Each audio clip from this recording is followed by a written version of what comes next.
If you can't identify low risk, high reward, profitable trades, in this video, I'm going to teach you exactly how I draw support and resistance levels in under 5 minutes to help you become a profitable trader. Support simply refers to a level on the stock where demand exceeds supply. This causes liquidity within the stock and buying orders to be built up near that area. Therefore, if you enter near a support level rather than entering randomly on the stock, you have the best chance to have the best risk to reward, along with having a higher probability to win the trade. In this example here on Apple, we can see a support level being made right here at 42.12. The reason this is a support level is we can see that the stock had an impulsive move to the upside.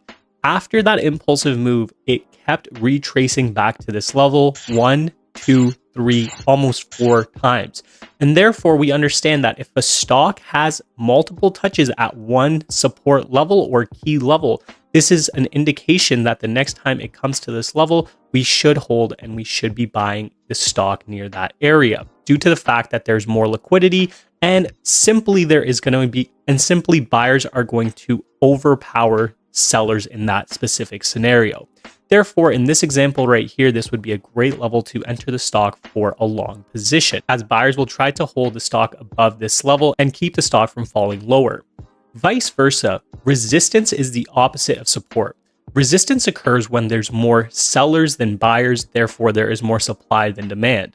In this trade right here, we can see a resistance being formed at 44.29. This shows that sellers were more in control than buyers, and therefore every single time this stock came near this level, there was more selling liquidity than buying liquidity, and therefore the stock kept falling back to a level of support. Now that we understand what support and resistance is, how can we use it within our own trading? Well, there's 3 main things that support and resistance can help you with. Number 1, better entries. Number 2, higher risk to reward. And number 3, higher probability of the trade working in your favor. So let's go into an example where I can simplify support and resistance even further, help you understand how you can use it for your own trading. Okay, so here we are on SPY. On SPY, what do we see on this chart, right? We see that the resistance of this stock is above here at 429.56, and we have a level of support at 425.97. Now, as a trader, how will you use this to become profitable? Well, we simply want to enter in on the most highly profitable areas and areas of liquidity. Where would areas of liquidity be for this specific example? Well, for us, I'm not a range trader, as many of you guys know. So the way I would use support and resistance is simply waiting for a break and retest.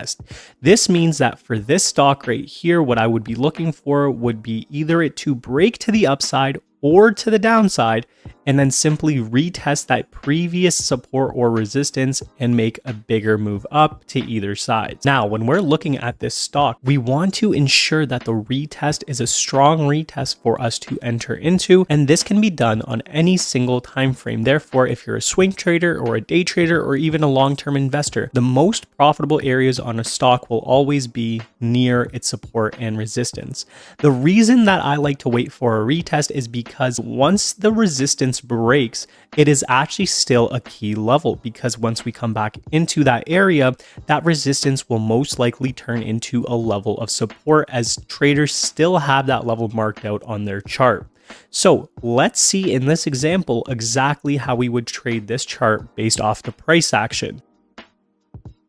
And right here, what do we see? We saw that the stock broke above that previous resistance, and now we're retesting that resistance that has now turned into support. And to confirm that move, we also made a very strong hammer candle. What this candle shows us is sellers try to bring the stock back below resistance. However, unfortunately, they could not do so, and buyers came back, which is this wick right here, and made the stock close above that previous resistance. Now, this is the most profitable area to enter this trade on, due to the fact that if we break below this resistance back into this specific support and resistance level, we come back into that range period, and therefore our stop loss can be tight due to the fact that if this trade comes back down, we will simply exit out, and this is a very A+ setup of a high risk to reward trade. So for this specific example here, I'm going to target 433. This is a whole psychological number that stocks like to bounce off of, and my stop loss for this trade will simply be below this pre-market low that we have developing right here. If we enter this trade would give us a 2.27 risk to reward trade. So let's enter in right here and see exactly what happens with this trade.